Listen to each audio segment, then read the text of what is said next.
प्राचीन भारत के एक समृद्ध नगर में धनदत्त नाम का एक युवा व्यापारी रहता था।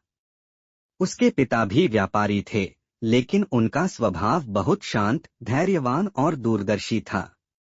वे अक्सर धनदत्त से कहा करते थे, पुत्र, व्यापार में लाभ से पहले धैर्य आना चाहिए। अधैर्य सबसे बड़ा शत्रु है। लेकिन युवावस्था के जोश में डूबा धनदत्त इन बातों को केवल उपदेश समझता था। उसे लगता था कि जो जल्दी फैसला लेता है वही आगे बढ़ता है। पिता की मृत्यु के बाद धनदत्त ने पूरा व्यापार संभाल लिया। उसके पास अच्छी पूंजी थी, प्रतिष्ठा थी और ग्राहकों का भरोसा भी। लेकिन उसकी सबसे बड़ी कमजोरी थी अधैर्य। वह चाहता था कि लाभ तुरंत मिले, व्यापार तेजी से बढ़े, लोग उसे सबसे बड़ा व्यापारी माने। इसी जल्दबाजी में उसने पुराने और सुरक्षित व्यापार को छोड़कर नए, जोखिम भरे सौदों में हाथ डालना शुरू कर दिया। एक दिन नगर में एक बाहरी व्यापारी आया। उसने कहा, मैं बहुत कम दाम में रेशमी वस्त्र दूंगा, बस आपको अभी पैसा देना होगा। धनदत्त ने बिना जांच पड़ताल किए, बिना धैर्य रखे अपनी बड़ी पूंजी उस सौदे में लगा दी। कुछ ही दिनों में वह व्यापारी नगर छोड़कर भाग गया। धनदत्त को बड़ा नुकसान हुआ। पूंजी आधी रह गई। ग्राहकों का भरोसा डगमगाने लगा। लेकिन सबसे बड़ी बात, धनदत्त ने सबक नहीं सीखा। वह सोचने लगा, अब और तेजी से पैसा कमाना होगा, तभी नुकसान पूरा होगा। यही सोच उसे और गहरे दलदल में ले गई।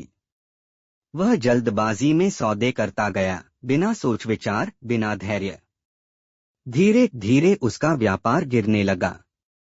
मित्र दूर होने लगे। वही लोग जो कभी उसकी तारीफ करते थे, अब पीठ पीछे हंसने लगे। एक दिन नगर में चर्चा फैल गई कि आचार्य चाणक्य कुछ समय के लिए वहां ठहरे हैं। धनदत्त ने उनका नाम सुना था, बुद्धि, नीति और धैर्य का प्रतीक। काफी सोच विचार के बाद धनदत्त उनके पास पहुंचा। चेहरे पर थकान थी, आंखों में चिंता।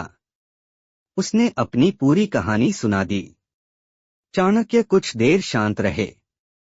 फिर बोले, व्यापारी का पतन घाटे से नहीं, अधैर्य से होता है। धनदत्त चौंक गया। चाणक्य आगे बोले, धनदत्त, तूने हर निर्णय जल्दबाजी में लिया। तू फल चाहता था, लेकिन बीज को समय नहीं दिया। धनदत्त ने सिर झुका लिया। चाणक्य ने कहा, धैर्य वह अग्नि है जिसमें कच्चा लोहा भी इस्पात बन जाता है, और अधैर्य वह आग है जो सोने को भी जला देती है।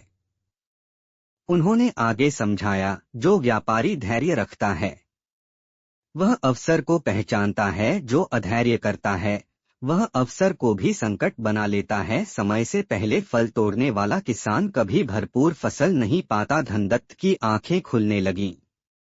चाणक्य ने धनदत्त से कहा, यदि तू वास्तव में सीखना चाहता है तो अगले 6 महीने केवल धैर्य का अभ्यास कर। नियम थे, कोई भी बड़ा निर्णय तुरंत नहीं लेना। हर सौदे पर 3 बार विचार करना, लाभ से पहले विश्वास और गुणवत्ता को देखना, नुकसान में भी संयम न खोना। धनदत्त ने यह सब स्वीकार किया। शुरुआत बहुत कठिन थी। कई बार ऐसा लगता, अभी सौदा कर लेना चाहिए, मौका निकल जाएगा, लेकिन वह चाणक्य के शब्द याद करता, जो प्रतीक्षा कर सकता है वही शासन कर सकता है। धीरे धीरे उसने छोटे, सुरक्षित सौदे शुरू किए। पुराने ग्राहकों से फिर संवाद बनाया। लाभ कम था, लेकिन स्थिर था। 6 महीने बाद वही व्यापारी, जो कभी हंसते थे, अब धनदत्त की ईमानदारी और स्थिरता की तारीफ करने लगे। एक बड़ा सौदा उसके सामने आया। इस बार उसने पूरी जानकारी ली, जोखिम समझा, समय लिया और सौदा सफल रहा। अब उसका व्यापार फिर से बढ़ने लगा, लेकिन इस बार तेज नहीं, टिकाऊ। अंतिम शिक्षा, धनदत्त फिर चाणक्य के पास गया और चरणों में झुककर बोला, आचार्य, आपने मुझे नया जीवन दिया।